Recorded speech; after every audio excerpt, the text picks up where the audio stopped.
watching Ask the Institute, presented by the Options Institute at CBOE.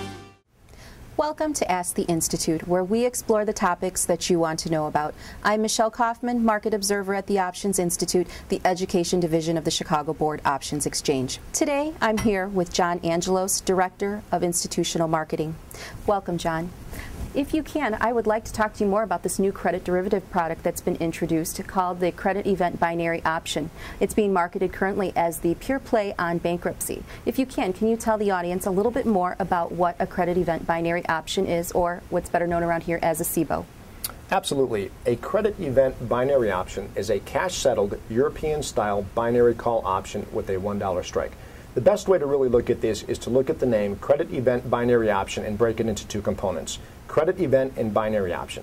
What really is a credit event? What does a credit event truly constitute? Well, essentially it is the inability of a reference entity to meet their financial obligations to repay their corporate debt. Okay, binary option. Binary option are two outcomes and two outcomes only. When you look at a typical equity derivatives, there are an infinite number of outcomes. With a binary option, you have two. You're either in the money, you're out of the money, you get paid, you don't get paid, it's 0-1. So basically what we have here is we have created the ability for an end user to have a pure play on bankruptcy. And can you give us a little bit more information about what exactly the option premium represents? Absolutely. I think this is probably one of the most interesting characteristics of the contract itself. The premium is a probability of default. Basically, it represents the chance that a company, a reference entity, will experience a bankruptcy between now and the time the contract expires. So if we were to look at an example and say that there's a premium that is trading at 5 cents, that 5-cent premium will represent the probability of default of this reference entity actually experiencing a credit event between now and the time the option expires. Now, if I were an equity trader, can you explain a little bit more if a credit event were to occur? Could you tell me exactly what should I expect as a payout? Well, you would expect a $1,000 payout. If there's a credit event, the maximum notional value that an individual would get paid is $1,000. If in fact there isn't a credit event, it will expire worthless at 0, and that would imply obviously that the reference entity was still solvent at the time of the expiration of the contract. Now, how are CEBOs traded? If you can give me a little bit better explanation of how they're traded, what's the notional value and what's the multiplier and so forth on this product? Absolutely. CEBOs will trade between 0 and $1. The multiplier is going to be 1,000. So if in fact there is a credit event, that will mean that if the contract will expire at its maximum notional value of 1,000, the contract will trade in penny increments, 5, 6, 7, 8, all the way up to $1. Therefore, if you look at the minimum notional tick value, it will be $10. So if I have an example where I am buying 5-cent premium, that will equate to $50. If there's a credit event, it will expire at its maximum notional value of $1,000. If you take 1,000 minus 50, that would leave me a profit of $950. If you could tell me a little bit more about the maturities of this product, the expiries? Well, they are 3-month maturities. They will expire on the quarterlies, March, June, September. We currently have out there the June, September of 2011. So if you want to gain exposure all the way out to the 3rd week in December, you would get involved in the December contract. Let's assume your long premium. If in fact there's a credit event today, you would end up getting paid out in that December contract. And just to get a little better understanding, can you give me a couple of examples of how these products are traded? Well, absolutely. One of the single names that we have out there is AK Steel. So let's assume that I have a corporate bond that is AK Steel. I'm concerned that there may be a downgrade of AK Steel from one of the credit rating agencies. If in fact that were to occur, you would see a deterioration in the principal of the bond.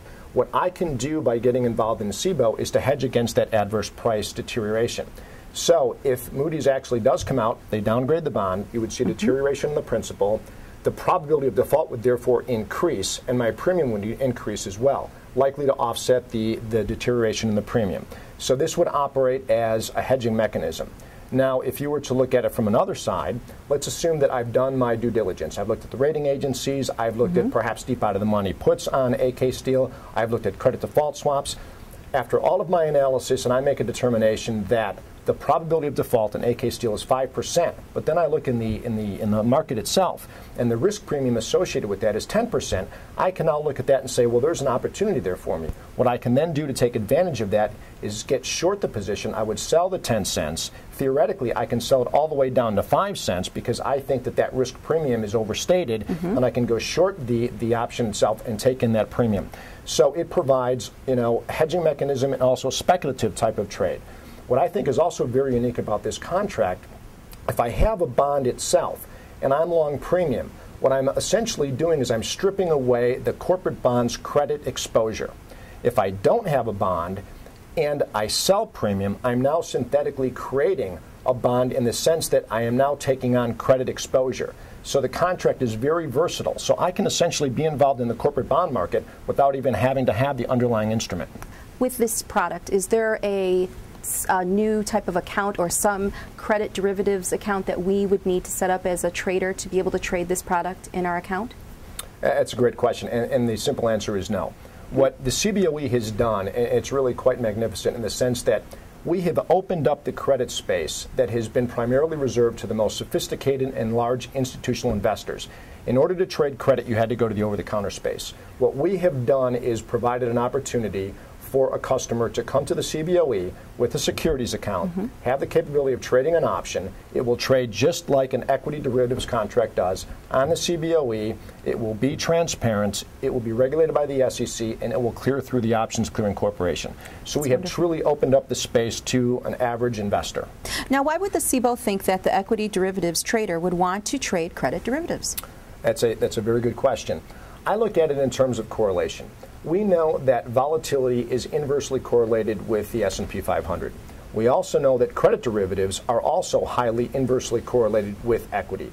So therefore, if you look at volatility and credit, they're going to be highly correlated. So these pose many types of integrated trading possibilities.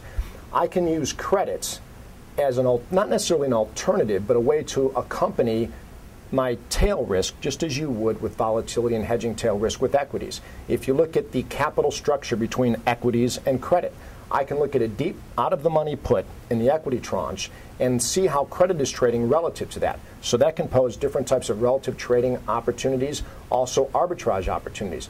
But the fact of the matter, what credit does, it provides another tool for an investor to help them make a better informed decision when it comes to getting involved in the equity space, getting involved in the volatility space. All three asset classes, if you look at volatility as an asset class, are interrelated. So it's just another means to use that as a tool to gain better information to help an investor make a more informed investment decision. Now, thank you, John. I really can see why CEBOs are a very attractive method for equity traders to trade credit derivatives. Now, if you'd like to learn more about credit event binary options, visit our website at www.cboe.com/credit.